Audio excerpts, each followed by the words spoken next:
ഞങ്ങളുടെ കൂടുതൽ വീഡിയോസ് കാണുവാനായി നിങ്ങളുടെ മൊബൈലിൽ ഗൂഗിൾ പ്ലേ സ്റ്റോറിൽ കയറി സർഗം കിച്ചൺ എന്ന് ടൈപ്പ് ചെയ്ത് ക്ലിക്ക് ചെയ്യൂ.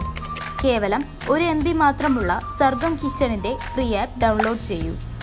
സൗകര്യപ്രദമായ രീതിയിൽ നിങ്ങളുടെ ഇഷ്ടാനുസരണം പുതിയ പാചക വീഡിയോകൾ കണ്ട് സ്വാദിഷ്ടമായ വിഭവങ്ങൾ തയ്യാറാക്കൂ.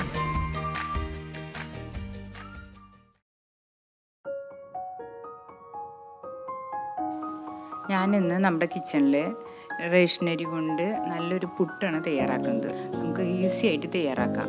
റേഷനരി, പിന്നെ ഒരു തേങ്ങ ചെരുവിയത്, പിന്നെ ഉപ്പ്, ജീരകം, ചുവന്നുള്ളി തോട് കളഞ്ഞത് 2 എണ്ണം, പിന്നെ അത് ചതച്ചെടുക്കണം.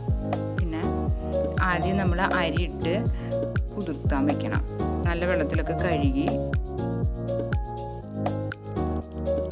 അപ്പോൾ നമ്മൾ സാധാരണ കാലത്താണല്ലോ പുട്ടുണ്ടാക്കുക. അപ്പോൾ തലേദിവസം കഴുകിയിട്ട് വെള്ളം വാലാൻ വയ്ക്കുക. നല്ലൊരു 3-4 ട്രിപ്പ് കഴുകണം.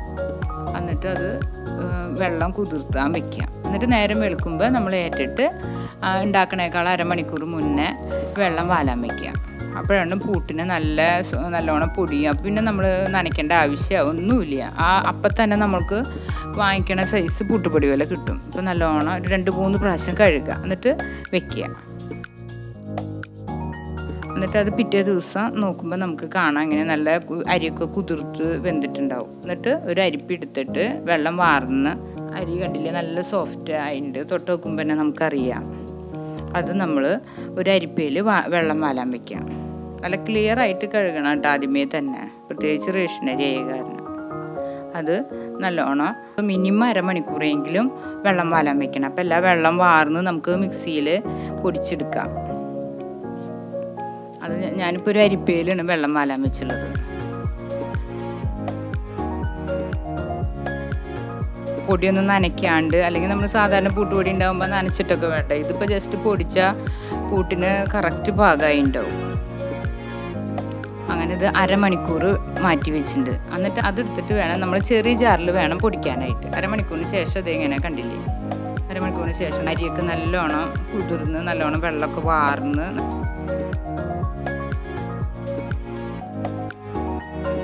മിക്സിയിൽ ചെറിയ ജാറെന്ന് ഉദ്ദേശിക്കുന്നത് നല്ല നൈസായിട്ട് പൊടിയണം. ജാറെടുത്തിട്ട് അത് കുറച്ചീശായിട്ട് പൊടിച്ചെടുക്കാം.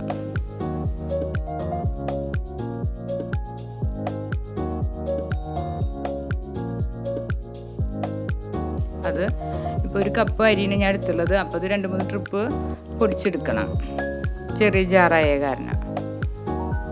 നല്ല നമുക്ക് കണ്ടാൽ തന്നെ അറിയാം, വാങ്ങിക്കണ കടയിലത്തെ റേഷനരിയോട് ഉണ്ടാക്കിയാന്ന് ആരും പറയില്ല. നമ്മൾ സൂപ്പർ മാർക്കറ്റിൽ നിന്നൊക്കെ വാങ്ങിക്കണ പുട്ടുപൊടി പോലെ ഇരിക്കും. അത് നമുക്ക് മാറ്റാം. ഇപ്പോൾ 2-3 ട്രിപ്പായിട്ടാണ് ഞാൻ കുറച്ച് ഈസിയല്ലേ പൊടിക്കാൻ പറ്റുള്ളൂ. അപ്പോൾ ഞാൻ 2-3 ട്രിപ്പായിട്ടാണ് പൊടിച്ചുള്ളത്. അതങ്ങനെ പൊടിച്ച് നമുക്ക് കാണുമ്പോൾ തന്നെ അറിയാം. അതിങ്ങനെ എടുക്കാം. 3 പ്രാവശ്യം എടുത്തിട്ടാണ് പൊടിച്ചത്. അത് വല്ലാണ്ട് അധികമാകുമ്പോൾ ഈ മിക്സിയുടെ ജാർ അടിയില്ല, നല്ല സ്റ്റക്കായിട്ട് നിൽക്കും. ഈ ഒരു ചെറിയ ജാറിലിട്ടിട്ട് തന്നെ പൊടിച്ചാൽ ആ പുട്ടുപൊടി നല്ല സോഫ്റ്റായിട്ട് കിട്ടുകയുള്ളൂ. അപ്പോൾ നമുക്ക് തൊട്ട് നോക്കുമ്പോൾ തന്നെ അറിയാം ചെറിയൊരു നനവുണ്ട്. ഇനി പിന്നെ വേറെ നമ്മൾ വെള്ളം നനയ്ക്കേണ്ട ആവശ്യമില്ല. പിന്നെ ആവശ്യത്തിന് ഉപ്പ് ചേർക്കണം. ഉപ്പ് ചേർത്താൽ ഇപ്പോൾ വേറെ നമ്മൾ സാധാരണ പോലെ വെള്ളം ഒഴിച്ച് നനയ്ക്കുകയൊന്നും ആവശ്യമില്ല. ഉപ്പ് ചേർത്ത് ഇളക്കി യോജിപ്പിക്കുക. എന്നിട്ട് നമുക്ക് പുട്ടുകുമ്പം വെച്ച് പുട്ടുണ്ടാക്കാം. അപ്പോൾ ഈ പുട്ടിന് ഞാൻ ഏറ്റവും നല്ല സീക്രട്ട് ഇൻഗ്രീഡിയൻറ്റ് പോലെ ചേർക്കണത് കുറച്ച് ജീരകമാണ്. നല്ല ടേസ്റ്റ് കിട്ടും. നല്ല ജീരകം ചേർത്ത് കഴിഞ്ഞാൽ പുട്ടിന് നല്ല സാധാരണ കഴിക്കണമെങ്കിൽ നല്ല ടേസ്റ്റ് ഉണ്ടാവും. ജീരകം സാധാരണ ഞാൻ പുട്ടുണ്ടാക്കുമ്പോൾ ചേർക്കുന്നത് നല്ല ടേസ്റ്റ് ഉണ്ടാവും ചെയ്യും. അപ്പോൾ ഒരു പുട്ടുകുമ്പ് എടുത്ത് നമ്മൾ കുമ്പത്തിൽ വെള്ളം ഒഴിച്ച് ഒരു കുമ്പത്തിൻ്റെ 3/4 ഭാഗത്തോളം വെള്ളം ഒഴിക്കുക. അല്ലെങ്കിൽ പെട്ടെന്ന് അടി പിടിക്കുക. എന്നിട്ട് കുമ്പം വെച്ച് നമുക്ക് തിളച്ച് വരുന്നോട് കൂടിയിട്ട് കുറച്ച് ചേർക്കാം. ചില്ലിടാൻ ശ്രദ്ധിക്കണം.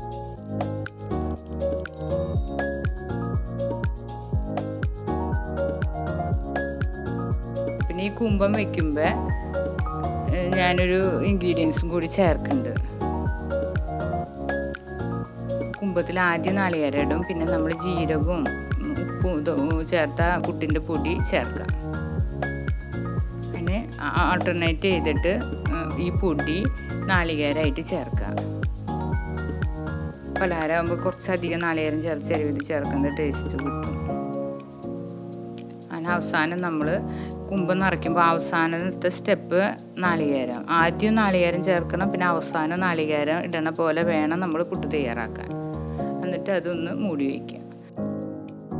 കുമ്പത്തിൽ വെള്ളം വെക്കുന്നതോടുകൂടി ആ 2 ചുവന്നുള്ളി വെച്ചുള്ളത് അതിൽ ചതച്ചത് ഈ കുമ്പത്തിൽ വെള്ളത്തിൽ ചേർക്കാനാണ്. അപ്പോൾ ആ ചുവന്നുള്ളിയുടെ മണം എല്ലാ ട്രിപ്പ് പൂട്ടുണ്ടാക്കുമ്പോഴും ആ ചില്ലിൻ്റെ ഉള്ളി കൂടെ പുട്ടിലേക്കും കിട്ടും.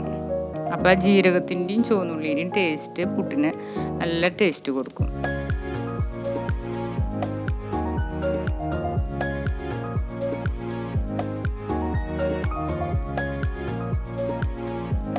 എന്നിട്ട് ആവി വന്നു കഴിഞ്ഞ് ഒന്ന് ചുരുക്കിയിട്ട് മൂടി വയ്ക്കുക. ആവി വന്നതിന് ശേഷം ഒരു 3 മിനിറ്റോളം ചുരുക്കിയിട്ട് വേവിച്ചാൽ മതി. അപ്പം നമ്മുടെ പുട്ട് റെഡി ആയിട്ടുണ്ട്. ഇതിൽ നല്ല പുട്ടായിട്ട് കിട്ടും. റേഷൻ അരി കൊണ്ട് അന്ന് ആരും പറയില്ല, നല്ല ടേസ്റ്റും ഉണ്ടാവും ചെയ്യും.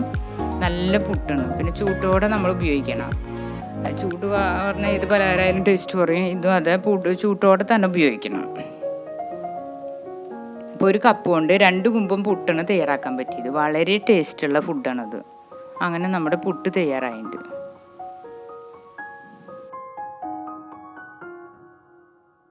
ഇതുപോലുള്ള പാചക വീഡിയോകൾ ഇനിയും ലഭിക്കുന്നതിന് വേണ്ടി ഈ വീഡിയോയ്ക്ക് താഴെയുള്ള സബ്സ്ക്രൈബ് ബട്ടൺ ക്ലിക്ക് ചെയ്യുക. ഇഷ്ടപ്പെട്ടുവെങ്കിൽ ലൈക്ക് ചെയ്യുക, ഷെയർ ചെയ്യുക. കൂടുതൽ വീഡിയോകൾക്കായി യൂട്യൂബിൽ സർഗം കിച്ചൺ എന്ന് ടൈപ്പ് ചെയ്ത് സെർച്ച് ചെയ്യുക.